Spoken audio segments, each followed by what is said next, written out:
நாய்க்கு போறேன். என்ன குளிரா, இந்த குளிர்ல குளிக்கிறவங்களா ஓடி கும்பிடுறா. குளிச்சிட்டியா? ஐயோ, கிழிஞ்ச சட்டி வேற உள்ள வச்சிருந்தோமே, பார்த்தா என்ன கலாய்ப்பாங்களே. குளிக்கிறீங்களா? எங்க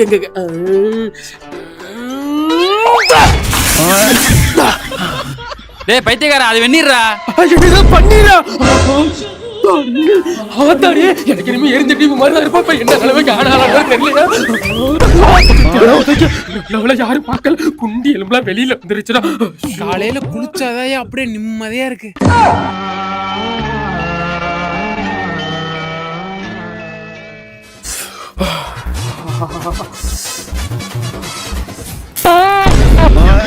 சாமிகளே சாமிகளே சொந்த கதை கேளுங்க, நீதிகளை நியாயங்களை கேட்டுட்டு